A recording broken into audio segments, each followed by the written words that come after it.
দুষ্কৃতীর হামলা। শুরু করছি আজকে ইন্ডাস নিউজ সত্যের পাশে সময়ের সাথে সঙ্গে আমি রুমকি। আসানসোল পৌর নিগম অন্তর্গত 14 নম্বর ওয়ার্ড স্থিত সাতপুকুরিয়ার বাসিন্দা সাতপুকুরিয়া স্কুলের প্রাক্তন প্রধান শিক্ষকের ঘরে দুষ্কৃতীর হামলা। ঘটনাটি ঘটেছে 10ই জুলাই রাত্রিবেলায়। ঘটনার সম্বন্ধে জানা যায়, জমির বিবাদকে কেন্দ্র করে প্রধান শিক্ষকের বাড়িতে হামলা চালায় দুষ্কৃতীরা।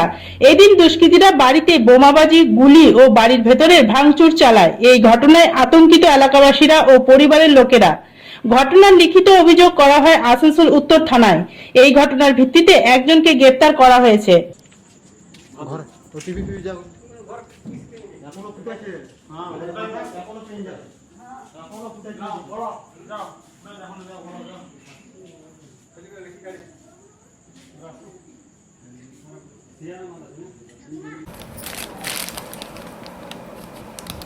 সকালবেলায় একজন মহিলা, গরিব মহিলা, তার জমি জোর করে ওরা মাপঝোঁক করছিল।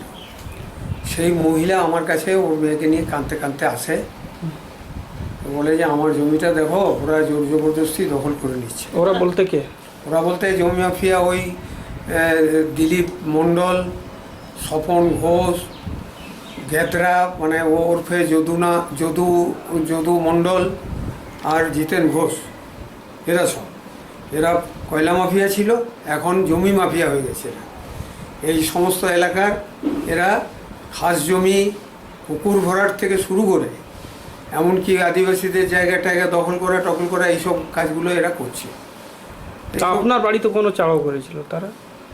ওরাই, যেহেতু আমি সকালবেলায় ওদের কাছে গিয়েছিলাম বলতে, প্রতিবাদ করতে, যে না এটা তোমরা অন্যায় করছো, তোমাদের কি কাগজপত্র আছে যে এদের এই জমিটা তোমরা মাপামাপি করছো। তখনকার মতো ওরা মানে বললো যে ঠিক আছে, এটা আপনি কেন এলেন? তা বললাম যে একটা অন্যায় হচ্ছে, সেটা আমরা প্রতিবাদ করতে আসবো না, নিশ্চয়ই আসবো। তো বললো এর ফল ভালো হবে না, বলে ওরা চলে গেল। তারপরে রাত্রি 9:30টার সময় আমাদের দরজা খোলাই ছিল, কারণ আমরা রাত্রি 10টা পর্যন্ত এমনি গরমে বাইরে বসে থাকি। দরজা খোলা ঠিক ছিল। ওরা 8-10 জন দুষ্কৃতী, মুখে সব গামছা টামছা বেঁধে, একদম পিস্তল নিয়ে, বোম টোম নিয়ে, সাথে আরও অনেক ছিল, কিন্তু আমার ঘরে 7-8 জন ঢুকেছিল।